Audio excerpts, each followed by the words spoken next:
Olá, seja bem-vindo a mais uma aula do curso Revit 2018, Viabilidade Técnica e Estudo Preliminar de Projetos de Arquitetura.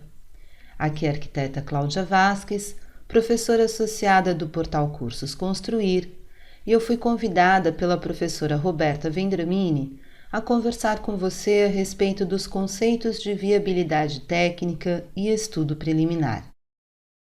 Dando continuidade aos conteúdos das aulas anteriores, nesta nós vamos tratar daqueles que dizem respeito diretamente ao conteúdo do nosso curso.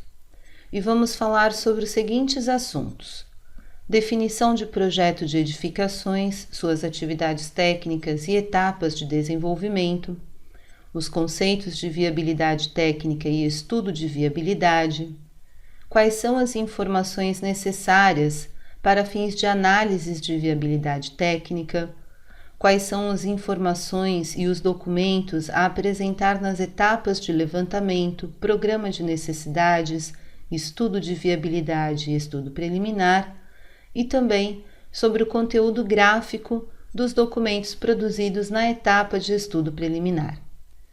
Então vamos começar?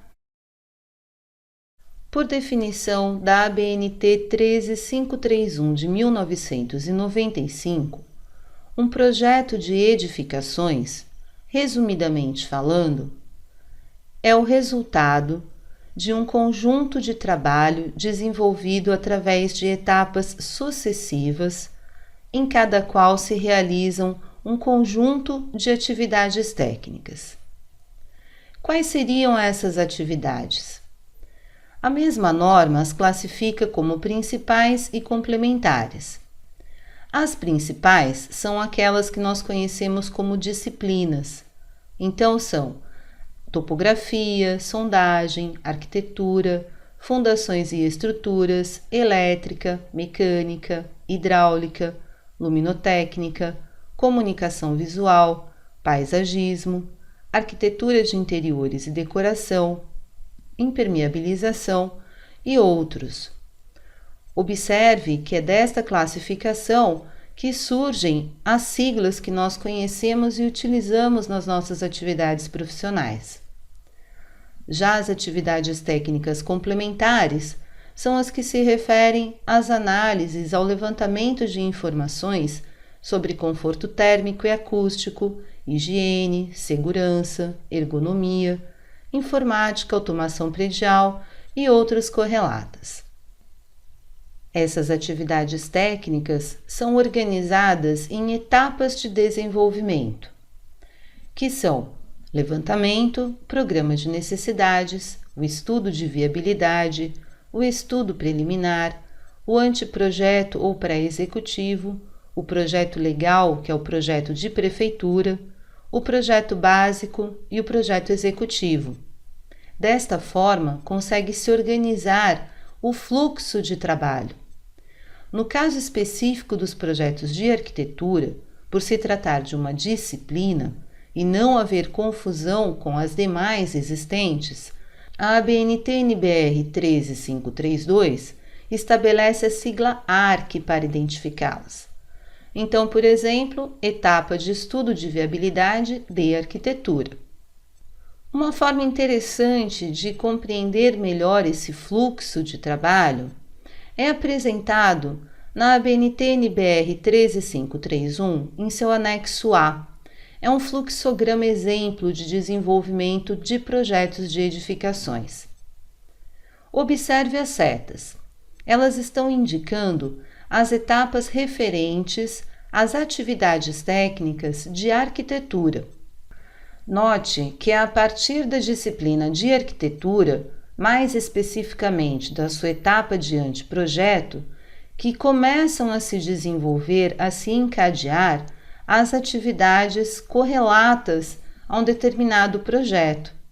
Olhando um pouco mais de perto, o trecho desse fluxograma que nos interessa nesse curso, nós podemos perceber a existência de uma fase decisória entre o estudo de viabilidade e o estudo preliminar. O que isso significa? Que após a conclusão do estudo de viabilidade, Nessa fase decisória é onde será escolhida dentre umas ou mais opções que foram oferecidas, foram concebidas no estudo de viabilidade. Se forem aprovadas, ok, parte-se para o estudo preliminar. Caso contrário, esses resultados retornam para a etapa de estudo de viabilidade para que novas propostas possam ser apresentadas com os ajustes que se façam necessários. O funcionamento é o seguinte: uma etapa recebe informações e documentos técnicos de referência. De acordo com os seus objetivos específicos, produz novas informações e documentos técnicos que irão, por sua vez, alimentar a próxima etapa na sequência. Quanto à natureza dessas informações e documentos técnicos, podem ser desenhos, textos, planilhas, tabelas, fluxogramas e afins, como você pode ver aí nessa tarjinha amarela. Vamos agora entender os objetivos das etapas que nos interessam neste curso e quais são as informações e documentos que utilizam como referência e que produzem. Levantamento de arquitetura. Esta etapa tem como referências as informações produzidas na etapa de levantamento topográfico e cadastral. Observem a figurinha na parte de baixo dessa folha. Os objetivos da etapa de levantamento de arquitetura são os de coletar e analisar as condições pré-existentes que interessam para a concepção do projeto. Como resultado, produz informações sobre o terreno, orientação solar, ventos predominantes, a identificação de edificações existentes, a vizinhança, qual é a infraestrutura urbana local existente, a configuração das vias públicas, se há rios, córregos ou áreas protegidas, quais são as normas e legislações que vão ordenar o uso do solo naquela região onde se pretende implantar a edificação, e também sobre as condições sociais, econômicas e financeiras que possam influenciar negativa ou positivamente na concepção e realização do projeto. Essas informações produzidas são então organizadas em desenhos do tipo mapas cadastrais, plantas, em relatórios e memoriais, em esquemas, fluxogramas e organogramas, em fotografias e outros mais que se façam interessantes para o momento. Na sequência, estas informações irão alimentar a etapa de programa de necessidades, cujos objetivos são os de coletar, analisar e organizar as necessidades específicas, funcionais, de desempenho que condicionam o projeto.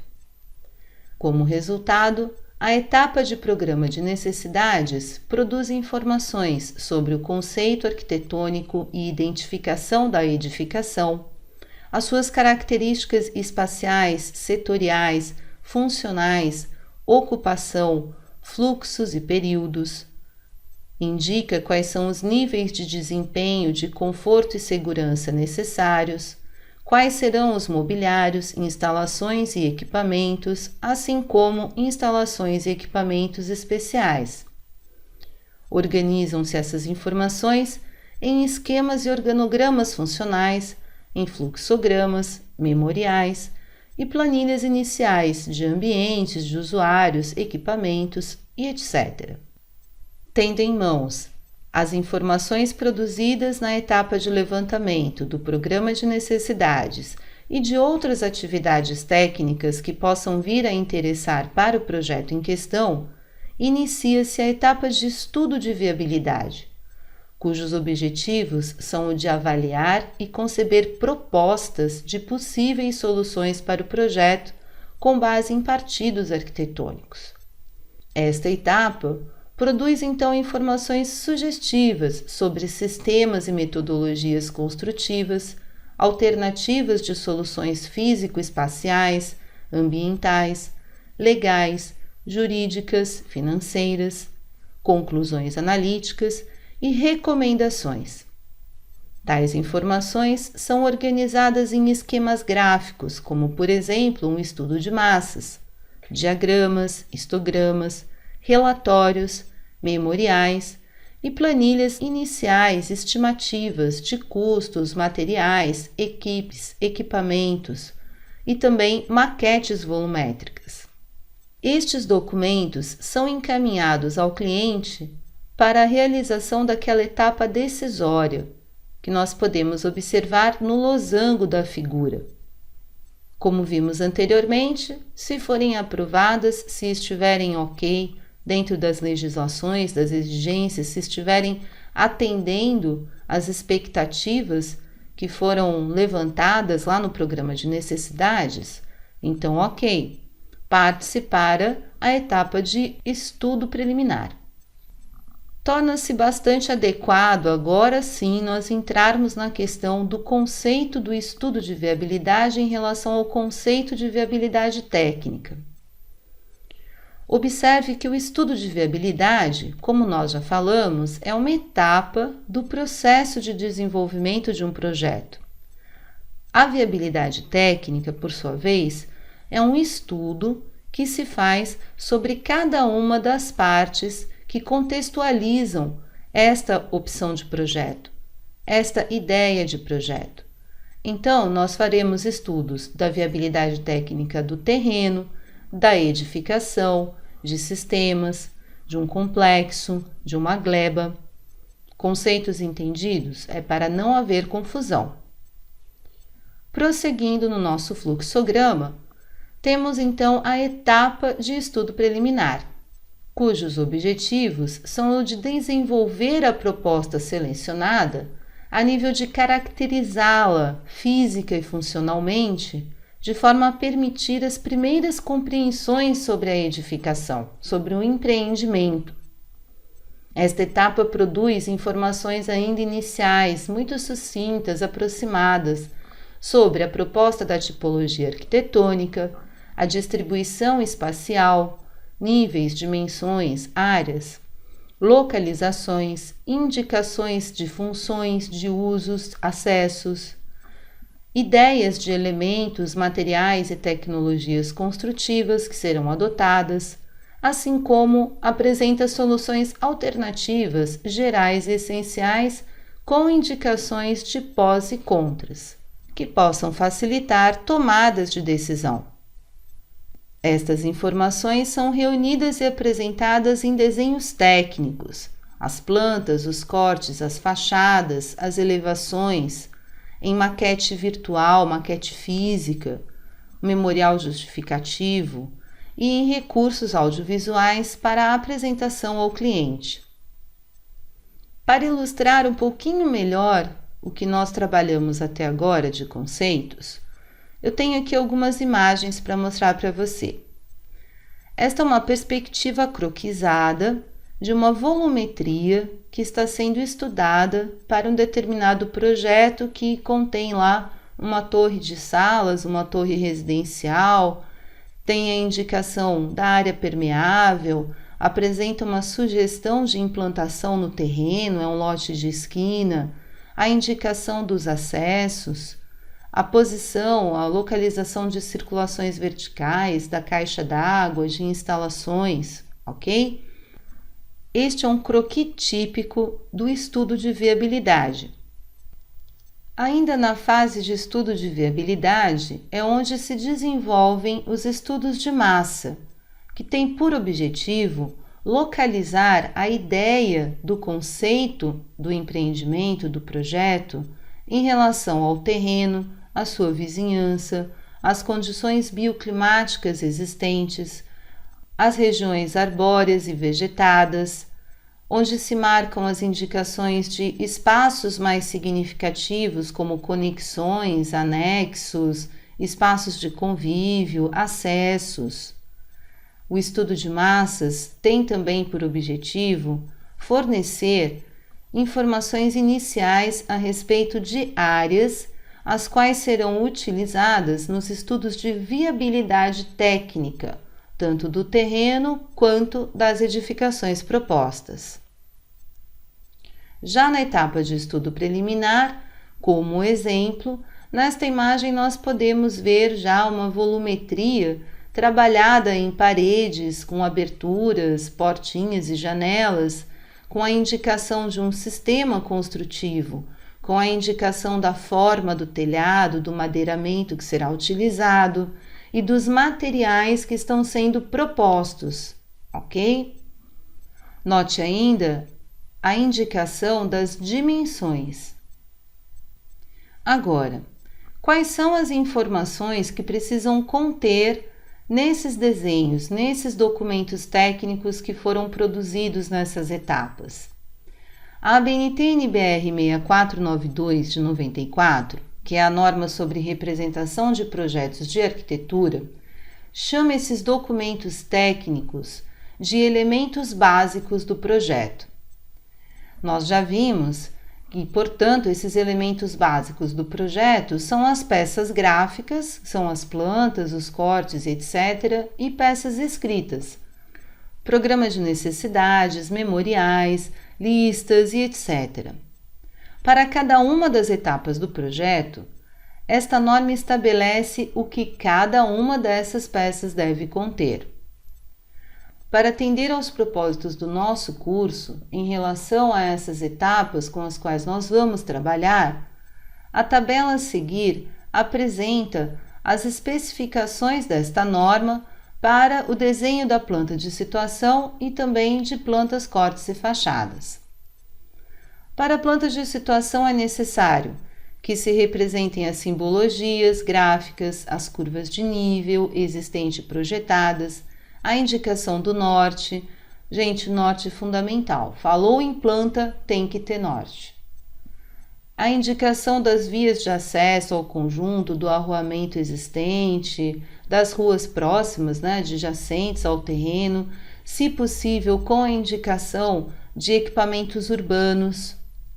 A indicação das áreas que vão ser edificadas com contorno esquemático lá da cobertura do prédio, ou então dos blocos que o constituem, uma vista superior mesmo, Com denominação desses blocos, desses edifícios, indicações também de construções que eventualmente existam nesse terreno, indicação de demolições ou de remoções futuras, de áreas que não podem ser edificadas, de áreas que contêm restrições governamentais.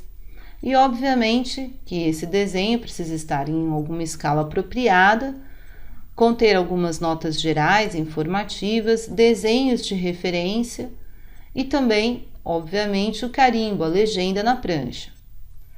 Já para as plantas, os cortes e as fachadas, respeitadas as devidas proporções e naturezas desses desenhos, a mesma situação, simbologias, indicação do norte nas plantas, planta que precisa ter norte.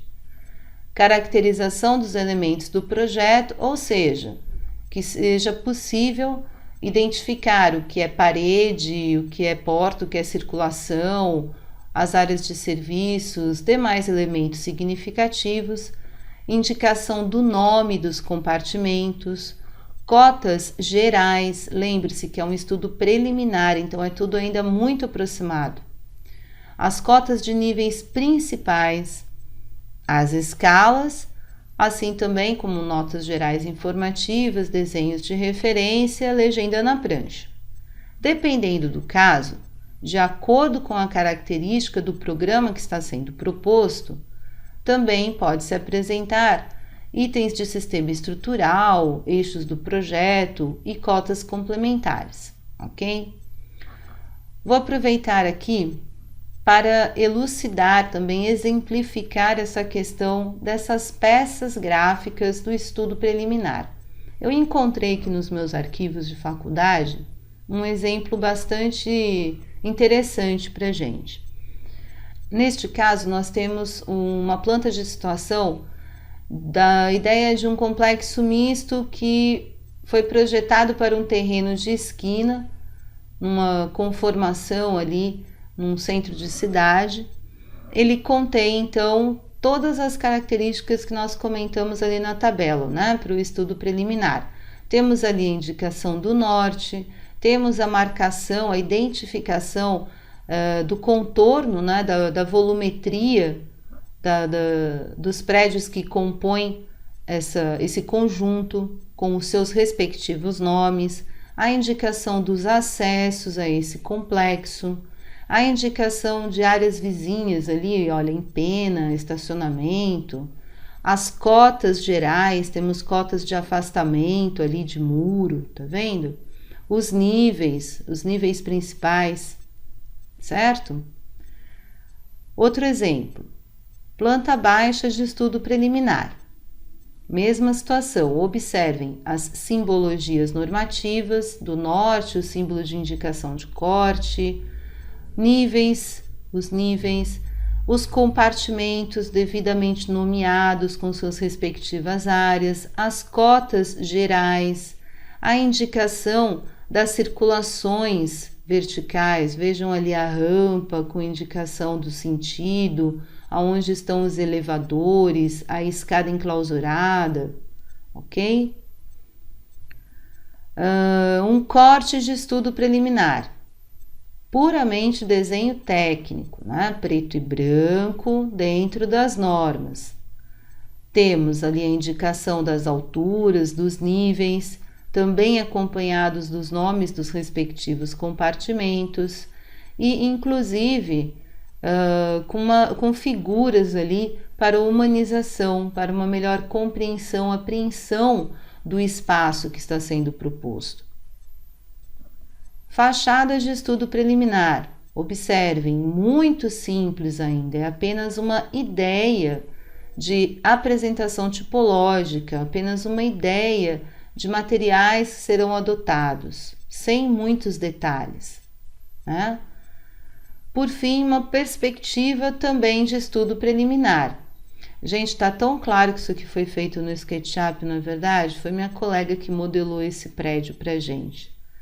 Então, observem também a simplicidade dessa volumetria, ainda no sentido de qualidade gráfica. É apenas uma ideia, uma sugestão inicial que nessa etapa vai então ser discutida depois da apresentação e, mediante as decisões, as alternativas escolhidas, vão então ser melhor trabalhadas e efetivamente desenvolvidas na etapa seguinte, que é adiante projeto, que vai ficar para um outro curso, ok? Então, em resumo, nesta aula nós vimos todas as definições necessárias para o transcorrer desse curso. É importante que você compreenda essa sequência de desenvolvimento do projeto, a forma como ela acontece, quais são as informações e os resultados que utilizam e produzem, para que você possa se orientar durante aí o seu processo de concepção projetual. Nas próximas aulas, com a professora Roberta Vendramini, você vai aprender sobre os índices urbanísticos e como utilizá-los no processo de estudo de viabilidade. Só para lembrá-los, o conteúdo completo desta videoaula e das seguintes referentes ao módulo 1, você vai encontrar lá no e-book do curso. Então, bons estudos para você. Essas são as referências que nós utilizamos nesta videoaula. Muito obrigada e nós nos vemos em breve. Até lá!